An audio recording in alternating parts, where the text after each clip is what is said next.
Hai teman-teman, ketemu lagi dengan saya si anak pembantu ya. Dengan Erna di sini yang terdampar di Amerika. Oke teman-teman, minggu ini ya harus pusing, oke? Di sini di Amerika bener-bener stock marketnya lagi bener-bener merah merona ya berhari-hari.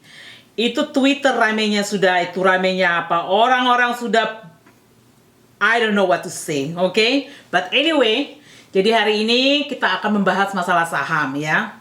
Jadi mungkin ya teman-teman bilang, Erna merah kenapa masih mau pikir-pikir untuk berinvestasi? Toh kan sekarang lagi brutal ya. Karena saya percaya ya teman-teman ya, seperti yang kalian lihat di layar ya. Survei membuktikan ya, statistik membuktikan, oke, bahwa investasi di saham itu returnnya jauh lebih tinggi ya ketimbang investasi-investasi yang lain. Seperti teman lihat ya, stok adalah the highest ya dibandingkan bond, bills, gold atau US dollar. Jadi US dollar sekali lagi ya, itu kalau teman-teman berinvestasi ya cuma nyimpen duit doang itu malah negatif ya di situ. Itu survei dari tahun 1802 sampai 2002 teman-teman. Jadi seperti itu. Makanya kalau dilihat dari survei ya memang sepertinya memanglah berinvestasi di saham itu lebih returnnya atau keuntungannya itu lebih tinggi ya dibandingkan dengan investasi yang lain. Oke teman-teman, jadi sebelum kita bahas topik hari ini yang saya mau ceritakan ke teman-teman itu, bagaimana sih cara saya menganalisa suatu perusahaan sebelum perusahaan itu saya mau investasikan ya. Jadi biar kalian tidak stres ya, buat kalian yang mikir aduh mau investasi takut ya, tidak mau, tidak bisa ya. Dengarkanlah cerita ini dulu. Sebengkal cerita ini benar-benar nyata, oke? Jadi temen yang saya bilang ke teman-teman sebelumnya ya, ada tetangga yang sekarang belajar untuk berinvestasi. Itu dulu memang tetangga ya, tinggal kami segang ya. Jadi seperti itu. Teman-teman tahu, ini anak super duper pintar ya. Dari SD, SMP, SMA juara terus, juara 1. Sampai di SMA itu teman-teman, kalau kita kan tinggalnya dulu saya itu kalau bisa dibilang masih hutan-hutan ya, masuk kota itu, kota Bontang ya. Dan sekolah itu memang sedikit ya. Dan ada di situ suatu perusahaan ya, bukan suatu perusahaan ya, 2 perusahaan lah yang paling besar ya, berskala internasional. Mereka membuat sekolah di situ. Jadi kayak segregation gitu. Jadi kayak pisah gitu ya antara kompleks sama orang luar gitu. Dia sampai bisa loh teman-teman masuk ya di sekolah yang dibuat dari perusahaan itu.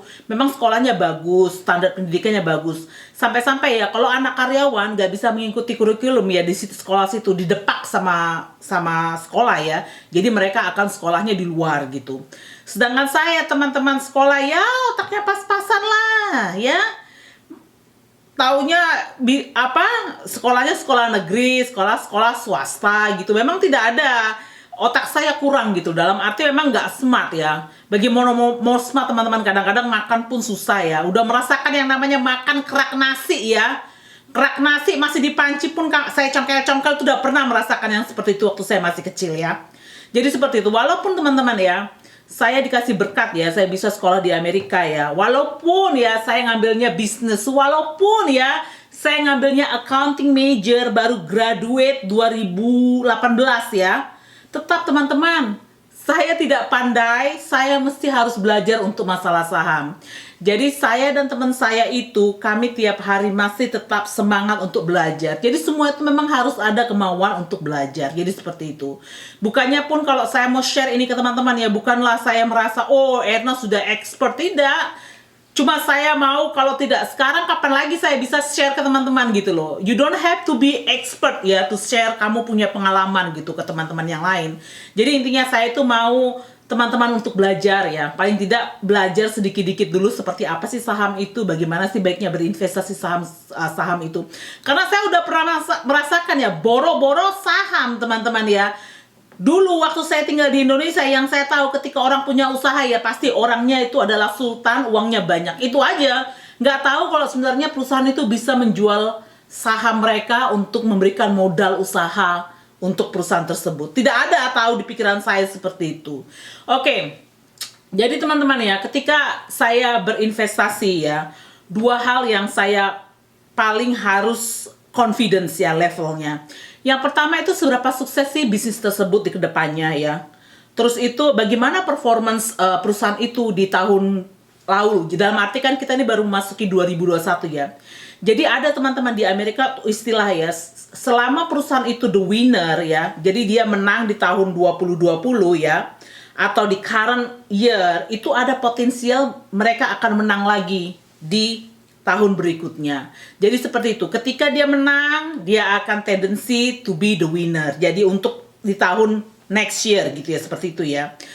Jadi memang di sini itu perusahaan ya, ketika dia ada namanya dibilang istilahnya itu kalau tidak salah itu hedging ya. Jadi dia itu akan meng-cut semua perusahaan yang tidak returnnya tidak memenuhi atau tidak sesuai dengan prediksi mereka. Jadi sama mereka dikepas itu dibuang ya, dijual saham-saham tersebut ya, dan lebih fokus kepada perusahaan-perusahaan atau investasi yang returnnya itu lebih tinggi. Jadi seperti itu. Oke teman-teman. Jadi saya akan kasih contoh ya satu perusahaan. Jadi mungkin ini gampang lah teman-teman bisa mengerti dibandingkan mungkin saya ngambil perusahaan-perusahaan tech ya. Jadi ini adalah perusahaan yaitu bergerak di sosial media. Mungkin teman-teman tahu apa itu Pinterest ya. Jadi ini Pinterest ini sama seperti Facebook ya atau Instagram ya. Tapi kan kalau Instagram itu pemiliknya kalau nggak salah Facebook ya. Jadi dia Instagram itu sudah dibeli sama Facebook. Jadi seperti WhatsApp, Instagram itu sudah under Facebook. Jadi pokoknya modelnya seperti itu. Jadi sosial media. Dan ini kalau teman-teman bisa lihat ya di layar ya. Coba teman-teman lihat itu pergerakan sahamnya ya. Itu seperti gunung menangis ya. Mulus dan memang sedikit agak ini ya, curam ya. Karena kalau teman-teman lihat kan perusahaan baru IPO ya. IPO-nya baru 2019 April 22 ya. Oke, jadi teman-teman mungkin nggak tahu apa itu IPO. IPO itu adalah Initial Public Offering.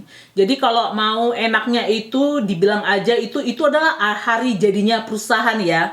Bisa memperjualbelikan saham mereka. Jadi yang mana investor atau kalian pada hari itu ya bisa membeli saham perusahaan tersebut. Nah ini kinya teman-teman ya, kalau perusahaan baru IPO itu potensial duit Anda ya berlipat-lipat ya di perusahaan tersebut itu jauh lebih tinggi ketika Anda berinvestasi di perusahaan ya yang sudah bertahun-tahun ya menjual belikan sahamnya di bursa efek atau di market. Jadi seperti itu.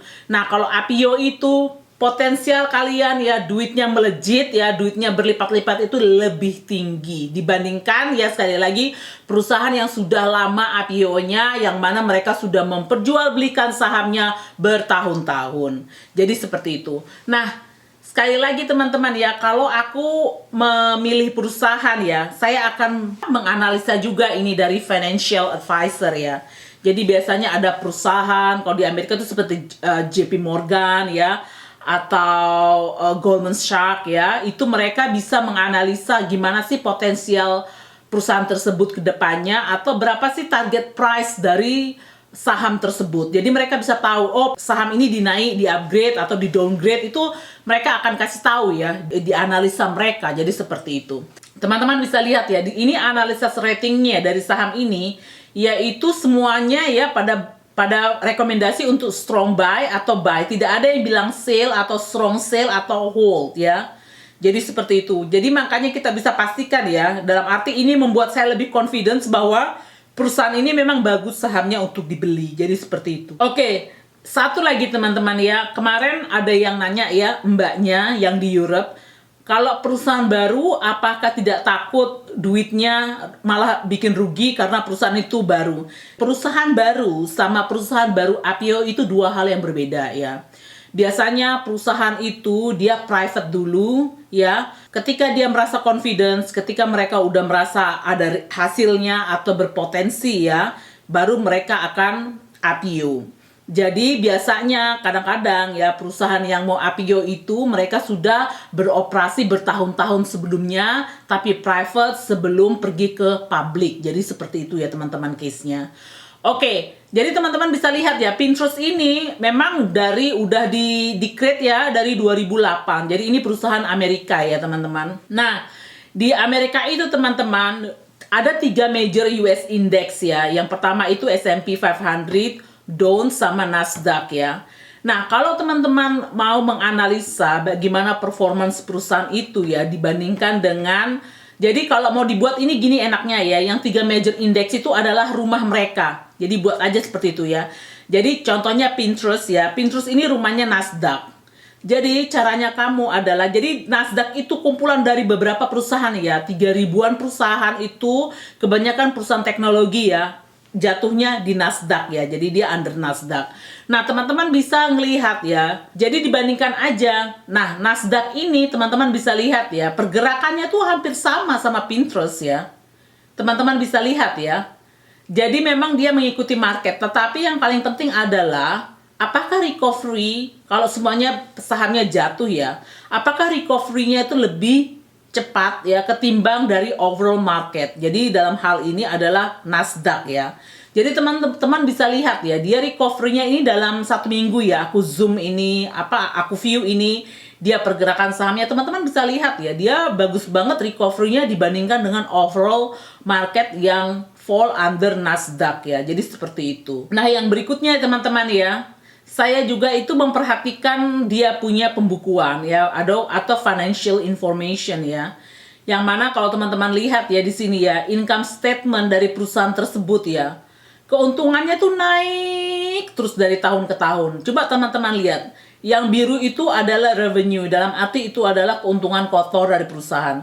Kalau teman-teman lihat dari grafnya ya, yang biru itu, lihat kan, makin naik aja dia dari 2020. Nah, walaupun dia ya, penghasilan bersihnya masih negatif ya, tetapi teman-teman bisa lihat pergerakannya dari 2019 ke 2020 itu, paling tidak ya, net income-nya itu, minusnya berkurang. Jadi seperti itu ya. Terus itu teman-teman bisa lihat juga dari balance sheet-nya ya. Itu teman-teman bisa lihat ya, asetnya itu jauh lebih tinggi ketimbang dari dia punya utang atau debt. Jadi debt-nya itu teman-teman bisa lihat itu yang merah, asetnya itu yang biru ya. Teman-teman bisa lihat itu. Jadi kalau saya melihat ada perusahaan yang utangnya sedikit ya, saya lebih senang seperti itu. Jadi paling tidak saya mau, yang paling penting adalah seberapa besar sih penghasilannya, apakah semakin meningkat ya. Apakah utangnya nggak banyak? Yang paling terpenting adalah cash ya. Apakah cashnya banyak gitu, seperti itu. Oke, teman-teman bisa lihat ya. Ini adalah details antara Pinterest sama Facebook. Teman-teman coba perhatikan market cap-nya. Pinterest itu 53 billion dollar, sedangkan Facebook 757 billion dollars. Carinya ya, bagaimana caranya bisa perusahaan tersebut itu berpotensi ke depannya. Teman-teman bagi aja 757 itu dibagi 53. Jadi itu sekitar 14. Nah, dalam arti ya, ada kemungkinannya paling tidak Pinterest ini akan berkembang seperti Facebook, yang mana harga saham yang sekarang itu bisa naik sekitar 14 kali. Mungkin teman-teman bisa bilang, kan nggak mungkin naik 14 kali, sedangkan Facebook kan jauh lebih besar, bisnisnya lebih besar ketimbang Pinterest ya. Dibilang aja mungkin kita kurangin aja, mau buat setengahnya kah? Kan masih mending, masih besar ya kalau kita kalikan uang yang Anda beli saat harga saham sekarang itu bisa meningkat 7 kali ya dari total yang Anda investkan. Jadi seperti itu. Itulah cara saya melihat ya dalam membandingkan antara dua perusahaan yang mempunyai bisnis yang sama. Jadi seperti itu. Dilihat aja market cap-nya. Jadi kita bisa prediksi kira-kira berapa kali nih duitnya bisa meningkat ya dari market cap yang sekarang. Jadi seperti itulah cara saya, teman-teman ya. Oke, seperti yang kalian lihat ya, revenue perusahaan tersebut itu meningkat signifikan banget ya. 706 dolar ya, dan itu meningkat 76% year to year. Dan itu mematahkan estimate dari financial analysis ya, yang teman-teman bisa lihat itu adalah estimate ya. Sedangkan revenue yang sesungguhnya adalah 706 juta dolar. Dan yang paling penting ya menurut saya itu adalah teman-teman bisa lihat monthly active usernya itu sekitar 459 juta orang ya. Sedangkan itu mematahkan lagi estimate dari financial analysis yang mengatakan mereka mengestimate sebelumnya cuma 448, dan itu sekali lagi meningkat ya 37%. Nah, bisa diartikan teman-teman ya, ketika teman-teman lihat ini usernya meningkat, disitulah cuan juga meningkat. Jadi makanya itu kenapa saya confidence banget ya, perusahaan ini memang berpotensial ya melipat-lipatkan cuan aneh kalau saya taruh di situ. Jadi market merah ini sekarang saya akan memantau perusahaan ini. Kalau benar-benar turun dan semakin turun, saya akan berinvestasi dan saya akan masukkan lebih lah untuk perusahaan tersebut. Jadi seperti itu.